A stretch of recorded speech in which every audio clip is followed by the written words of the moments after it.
Selamat datang di channel Cerita Cinta. Channelnya cerita cinta romantis.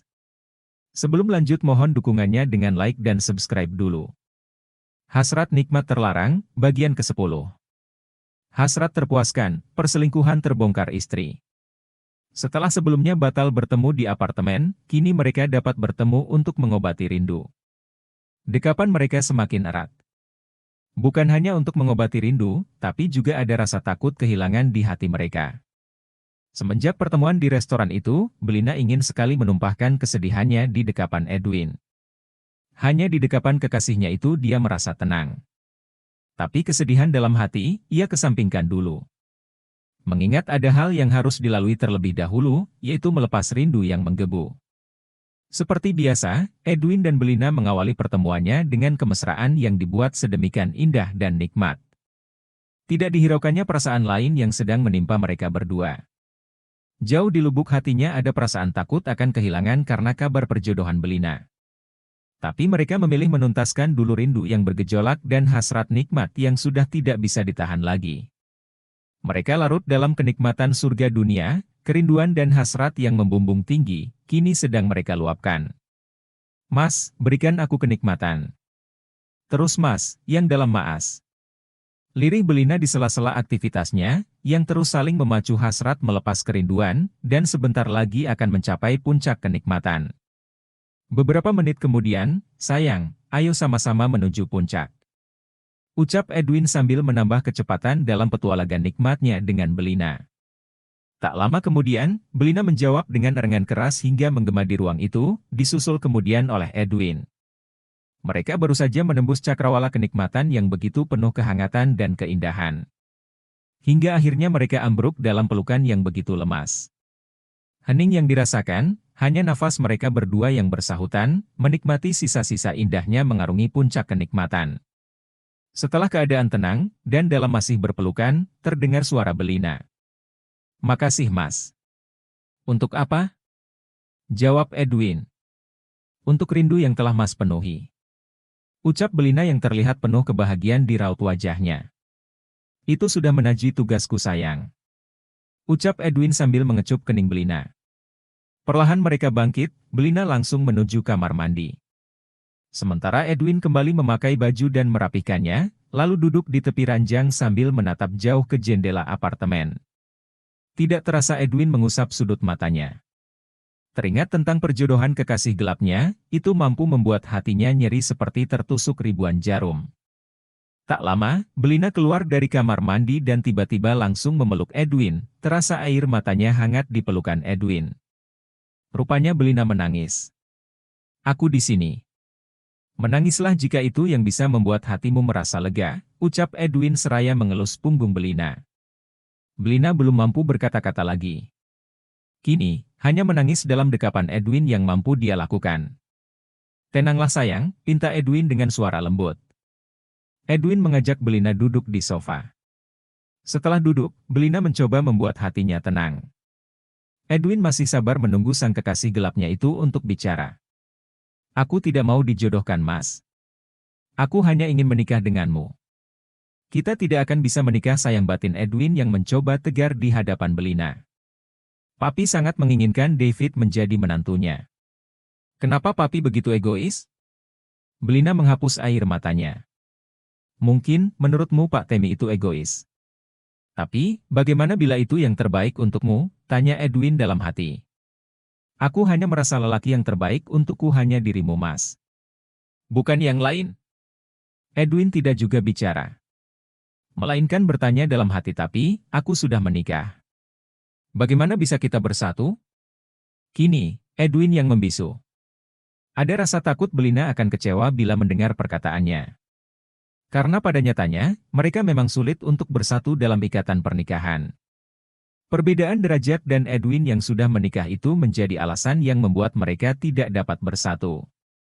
Edwin dan Belina sudah tahu penghalang yang membuat mereka hanya bisa menjadi sebatas kekasih bukan suami istri. Namun, mereka memilih tetap menjalani hubungan yang terlarang itu. Memang, orang yang dimabuk cinta sulit untuk berpikir dan bertindak secara jernih. Yang terpenting, bagaimana caranya agar dapat selalu bersama? Dan hasrat kenikmatan selalu tersalurkan. Tidak peduli risiko apa yang akan terjadi ke depannya. Mas, kenapa diam saja? Belina menatap heran lelaki yang sudah memberikannya kenikmatan pertama kali dalam hidupnya. Aku tidak tahu harus memberi solusi apa. Edwin berkata pelan. Karena itu menyangkut hidupmu untuk ke depannya. Aku hanya lelaki yang tidak bisa membahagiakanmu. Belina menggenggam tangan kanan Edwin. Apa maksudmu, Mas? Aku sangat bahagia ketika bersamamu. Maaf. Edwin mengedipkan mata lebih lama. Lalu, menunduk lesu. Mas Edwin. Belina mendekap Edwin sangat erat. Aku hanya ingin kamu, Mas. Hanya kamu. Edwin membiarkan Belina mendekapnya sangat erat seraya menumpahkan air matanya. Hingga Belina melepaskan dekapan itu. Belina mengangkat kedua kaki ke sofa dan membaringkan diri.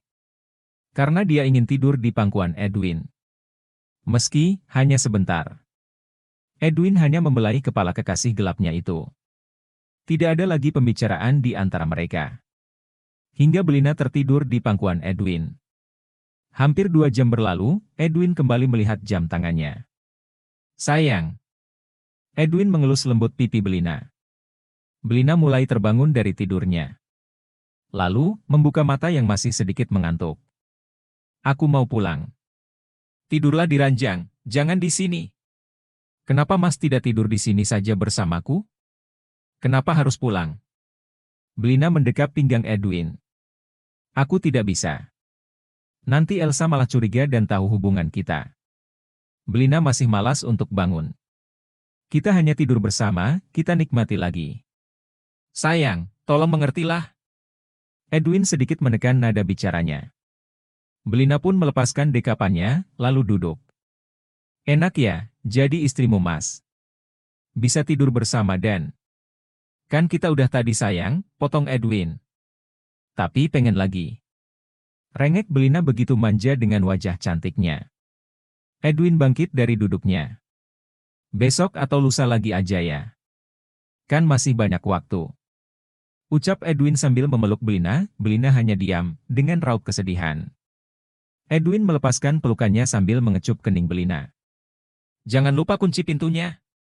Edwin pun melangkah pergi dari sana. Sedangkan Belina merasa kecewa dengan tanggapan Edwin. Kenapa Mas Edwin tidak mengerti keinginanku?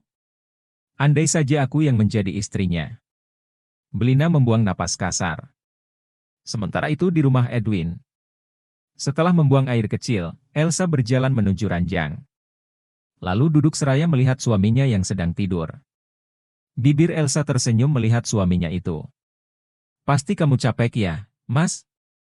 Banyak pekerjaan di kantor, tebak Elsa seraya membelai lembut kepala suaminya itu.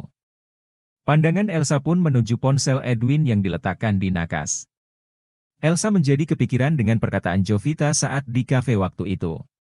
Ada keinginan untuk membuka ponsel Edwin, tapi di sisi lain Elsa merasa tidak enak bila membuka ponsel suaminya tanpa izin. Aku yakin Mas Edwin tidak akan berkhianat, pikir Elsa seraya menatap suaminya itu. Namun, ada rasa penasaran di hati Elsa untuk membuka ponsel Edwin. Dipaksanya tangan kanan Elsa untuk mengambil ponsel Edwin. Elsa hanya ingin memastikan bahwa selama ini suaminya tidak pernah berkhianat. Kini, ponsel Edwin sudah digenggamannya. Elsa menatap suaminya seraya berkata pelan, maaf ya, Mas. Elsa menghela napas dalam. Lalu, membuka ponsel Edwin. Pertama, Elsa melihat riwayat panggilan. Tidak ada yang mencurigakan menurut Elsa. Hanya ada deretan nama kontak lelaki dan nomornya. Kedua, Elsa membuka galeri untuk melihat foto. Kebanyakan foto keluarga. Terutama foto Kia. Ya, Edwin sangat menyayangi Kia. Elsa tersenyum setelah melihat itu. Ketiga, Elsa membuka pesan. Ada beberapa nomor yang tidak diberi nama dan itu membuat Elsa penasaran. Saat dibuka pesan-pesan itu, mata Elsa melebar. Mas Edwin, apa kabar? Lama kita tidak bertemu. Mas, kenapa kamu cuek terus sama aku? Apa kurangnya aku? Dasar lelaki tidak peka. Edwin memang tidak membalas pesan-pesan itu. Elsa tersenyum bahagia. Elsa pun membuka pesan dari nomor yang berbeda. Mas, aku itu suka sama Mas. Emang gak bisa ya hati Mas dibuka buat aku? Meskipun sedikit saja. Mas, aku mau kalau jadi yang kedua juga. Mas, kok gak dibales sih? Elsa merasa tidak percaya dengan isi pesan itu. Namun, Elsa bersyukur Edwin tidak membalas pesan-pesan dari nomor yang tidak dikenalinya itu. Ada juga pesan dari nomor lain. Elsa langsung membuka pesan itu. Mas, sudah makan siang? Mas, jaga kesehatannya. Mas, makin ganteng saja hehe. Selamat tidur Mas Edwin ganteng. Mas, aku suka sama Mas. Aku tahu Mas sudah punya istri dan anak, tapi aku gak masalah jadi yang kedua atau simpanan Mas juga. Edwin tidak membalas pesan dari pemilik nomor itu. Elsa semakin merasa bersyukur memiliki suami seperti Edwin. Sedangkan kebanyakan pesan dari kontak dengan nama laki-laki. Elsa membaca sebagian pesan-pesan itu dari yang paling bawah. Tidak ada masalah. Sampai akhirnya Elsa akan meletakkan ponsel Edwin. Namun, ada rasa penasaran dengan pesan dari nama kontak, Benny. Karena memang Elsa belum membukanya. Sebenarnya, Elsa sudah percaya bahwa Edwin tidak akan berpaling. Namun, dia tetap memaksakan diri membuka pesan dari Benny. Mata Elsa melebar saat membaca pesan antara Edwin dan seseorang di balik nama kontak, Benny, itu. Ada yang nyeri di dalam dadanya, karena dia merasa ada jutaan belati yang menusuk hati. Baginya, itu seperti mimpi buruk yang tidak pernah diharapkan hadir dalam tidurnya. Tangannya bergetar. Tetes demi tetes air mata mulai membasahi pipinya. Tidak mungkin.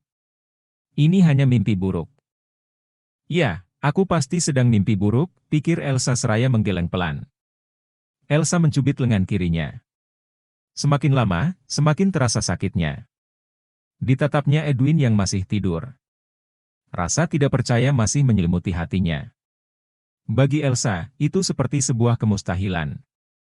Elsa teringat perkataan Jovita di kafe bahwa nomor ponsel Rindi diberi nama kontak, Randy, oleh Devan. Jadi, siapa Benny ini? Tanya Elsa dalam hati. Lalu menghapus air matanya. Sigap, diambilnya ponsel Elsa untuk menyimpan nomor ponsel, Benny. Elsa ingin tahu, siapa sebenarnya pemilik nomor itu. Air matanya terus menetes. Hingga isak tangisnya terdengar oleh Edwin. Elsa segera meletakkan ponselnya di nakas. Edwin sedikit membuka matanya. Hingga matanya melebar saat melihat ponsel miliknya dalam genggaman Elsa. Elsa memberikan ponsel suaminya itu. Maaf, aku sudah lancang memainkan ponselmu Mas. Aku juga minta maaf karena sudah lancang membuka isi pesanmu. Edwin langsung duduk dan mengambil ponselnya itu. Jantung Edwin berdetak lebih cepat dan dia pun merasa tidak percaya karena Elsa berani membuka isi pesannya. Siapa Benny Mas? Tanya Elsa pelan. Elsa menatap suaminya yang sedang gugup. Kekasih gelapmu Mas? Edwin masih belum bisa menjawab pertanyaan istrinya itu. Edwin tidak berani menatap Elsa yang terus meneteskan air mata. Kalau iya, berarti selama ini sikap manismu itu palsu. Benar Mas? Elsa tersenyum getir. Edwin mengedipkan mata sedikit lama. Lidahnya masih terasa keluh untuk bicara. Edwin bingung harus berkata apa kepada Elsa. Apa alasannya Mas? Apa aku sudah membuat sebuah kesalahan? Hingga Mas memilih untuk berpaling? Kalau iya, katakan Mas. Elsa masih menunggu jawaban dari Edwin. Namun, lelaki yang sudah ketahuan berselingkuh itu belum bisa membuka mulut. Baiklah kalau Mas Edwin tidak mau menjawabnya. Mungkin aku memang sudah tidak penting lagi bagimu Mas. Elsa menghapus air matanya. Lalu, membaringkan diri membelakangi Edwin. Ditariknya selimut putih untuk menutupi sebagian tubuhnya. Elsa berniat untuk memejamkan mata, tapi itu terasa sangat sulit. Bagaimana bisa mata terpejam ketika ingin menangis? Edwin terus menatap bahu istrinya itu yang berguncang. Maafkan aku sayang. Hati Elsa semakin sakit. Karena bukan hanya dia yang dipanggil, sayang, tapi seseorang yang diberi nama kontak, Benny, pun mendapatkan panggilan yang sama. Aku tidak bisa mengendalikan perasaanku. Meskipun, aku tahu ini salah. Elsa membalikkan diri untuk menatap suaminya itu. Siapa dia, Mas? Bukankah dia teman kerjamu, Mas? Benny itu wanita yang menabrakku saat di mall waktu itu. Elsa mengingat kejadian saat Belina menabrak Edwin. Belina. Edwin meneruskan perkataan Elsa. Elsa merasa tidak percaya. Lalu, air matanya kembali menetes. Elsa menangis seraya tertawa kecil. Luar biasa. Sandiwara kalian sangat baik. Terutama dirimu, Mas. Maaf. Edwin menatap lekat istrinya itu. Air matanya pun ikut menetes. Entah aku yang bodoh atau dirimu yang pandai bersandiwara. Sampai-sampai aku sangat percaya kepadamu, Mas. Tapi apa balasannya? Elsa tertawa kecil. Namun, air matanya terus mengalir. Sayang. Edwin menggenggam tangan kiri Elsa. Elsa menatap genggaman tangan Edwin. Untuk apa menggenggam tanganku, Mas? Bukankah sudah jelas, hatimu sudah berpaling? Bukankah sudah jelas, kalau aku tidak ada lagi di hatimu? Edwin mencium punggung tangan kiri Elsa. Air matanya terus berjatuhan. Tidak usah bersandiwara lagi, Mas. Aku sudah tahu hubungan terlarang kalian itu. Elsa berusaha melepaskan genggaman itu, tapi Edwin semakin menggenggam erat tangan Elsa. Tapi aku tidak akan pernah meninggalkanmu, Elsa. Sungguh? Elsa mengangkat alis. Lalu, bagaimana dengan Belina? Apakah Mas tidak pernah berpikir bahwa apa yang Mas lakukan ini sudah menyakiti 3 wanita sekaligus? Edwin menatap Elsa heran. 3 wanita. Elsa mengangguk. Istri, kekasih gelap, dan putrimu. Apakah Mas tidak pernah memikirkan bagaimana perasaan Kia saat tahu ternyata papanya memiliki kekasih gelap? Bagaimana perasaannya saat tahu ternyata hati mamanya sangat hancur? Jangan sampai Kia tahu masalah ini. Edwin menggeleng cepat. Biarkan hal ini kita saja yang tahu. Ya, Kia memang tidak perlu tahu masalah kedua orang tuanya, batin Elsa. Edwin membaringkan diri di sisi Elsa. Di dekapnya istrinya itu. Edwin tahu kalau Elsa merasa nyaman dan tenang ketika di dekapnya. Ada rasa ingin melepaskan dekapan suaminya itu. Namun, Elsa pun mengakui ada kenyamanan dan ketenangan ketika berada dalam dekapan Edwin. Kamu tidak membuat kesalahan, sayang. Kamu istri yang baik. Lalu, kenapa kamu berselingkuh, Mas? Tatapan mereka saling beradu. Edwin tidak ingin menjawab pertanyaan Elsa. Namun, Elsa terus bertanya alasan suaminya itu memilih berpaling. Entah kenapa aku merasa hambar ketika bersamamu. Entah karena kita terlalu sibuk dengan pekerjaan atau apa? Hingga perlahan rasa itu mulai pudar. Elsa menyadari bahwa memang dia dan Edwin sibuk dengan pekerjaan masing-masing. Jarang meluangkan waktu bersama. Bahkan, ketika Kia sakit pun Elsa pernah tidak ada waktu karena sibuk bekerja. Tapi, apakah itu menjadi alasan yang tepat untuk berselingkuh? Tanya Elsa dalam hati. Elsa jadi teringat saat memberi solusi kepada Jovita di kafe itu. Elsa menginginkan Jovita menang melawan Rindy. Meski hatinya teramat kecewa dengan apa yang dilakukan oleh Edwin, kini Elsa merasakan ada kobaran semangat baru untuk menghadapi masalah rumah tangganya itu. Elsa menyadari bahwa dalam rumah tangga akan selalu ada badai yang menerpa. Mas. Ya. Aku tidak akan membiarkan hati Mas terus mencintai Belina. Karena aku yang lebih pantas untuk Mas cintai bukan dia, tandas Elsa. Bersambung.